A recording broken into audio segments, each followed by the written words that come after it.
Refugee is someone who ran away from their country to another country because of war. John is Sudanese and has lived half his life in this refugee camp in Kenya.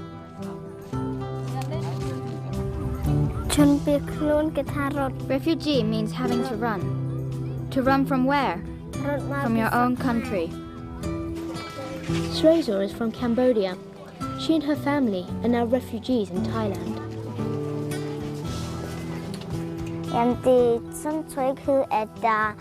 Here in Denmark, I feel safer than in Afghanistan. I believe that I won't get killed here.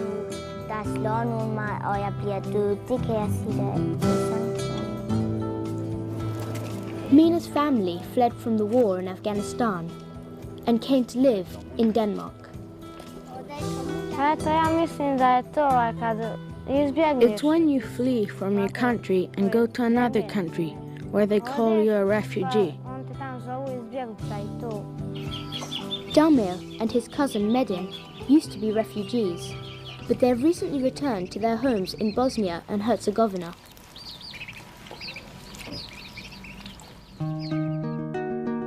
Just imagine if today you and your family were forced from your home. With only the clothes on your back, you had to run for your lives, not knowing where to find help or safety. Once you found a place to stay, you might have to start life all over again in a new country, where even the language and alphabet might be different, and where you feel like a stranger. That's what it's like to be a refugee.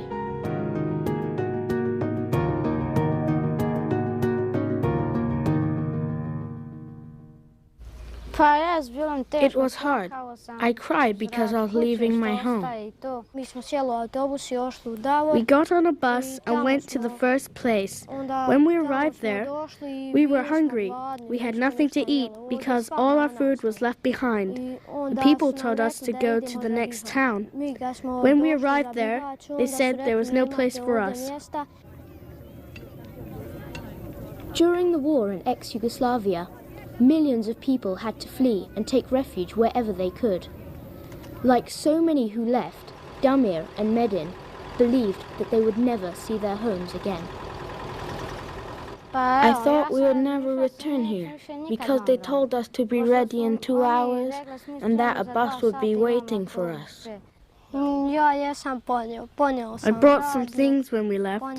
I took the radio, photos, and some blankets, so we would be covered when we went to bed. The families finally found a place to stay in a different town, but they never really felt like they belonged there. For 3 years, they longed to return to Kobash, their hometown.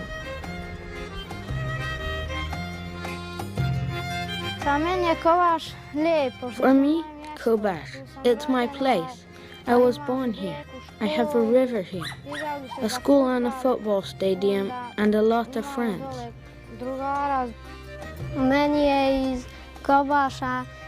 What I miss the most about Kobash is the river Sava.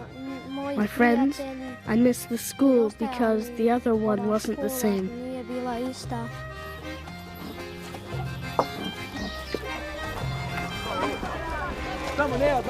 When school is out in the summer, the boys meet up with all their old friends at the river, where they play games and swim just like they used to do.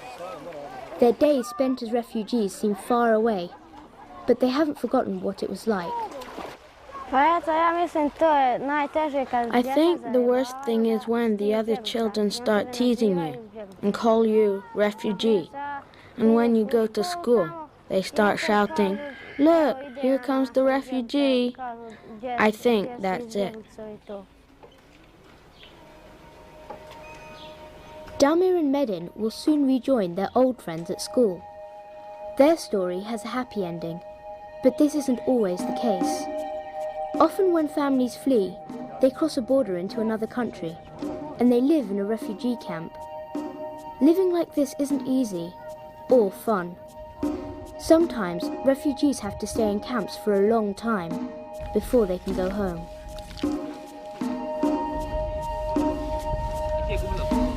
There were some aeroplane bombing people up, and there were some vehicles shooting people while people are down. After a 2-month journey, John and his mother arrived in this refugee camp in Kenya. His father decided to stay behind in Sudan to protect their farm. The only thing John could take with him were his memories. I remember my father and my father's farm, and I remember eating fruit and playing with my friend. Life in the camp was different. Instead of farms and forests, it was mostly rocks and sand. I like playing football, I like swimming, I like roaming in the forest. But in Kakuma, there is no swimming pool, there is no forest to go and roam in. In refugee camps, possibilities are limited for the people to work and support themselves. So, like John and his family, most refugees at Kakuma camp depend on a certain amount of food given to them every 2 weeks. And sometimes this isn't enough. We only eat once a day. We eat only ungari and linto. When I go to school, I have some hungry feeling in my stomach. Tomorrow, John's family will run out of food and they won't eat. But today, his sisters grind the last of the grain. Their family doesn't have money to buy meat, fruit or vegetables. They eat their one meal at night, and when dinner is finished and the fire is out, it's time for bed. My baby can, first I sleep, I wake up and I brush my teeth, I wash my face and I go to the tap to collect water. Collecting firewood and fetching water are part of the daily routine. After John fills up at the tap, he's off to school.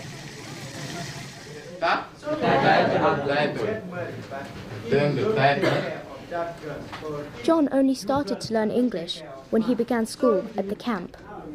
Yes. It advertised the book. It advertised the book, you see. It advertised the book. School is okay, but John likes playing football better. For refugee children, playing sports also requires imagination. What can you make with a rubber glove?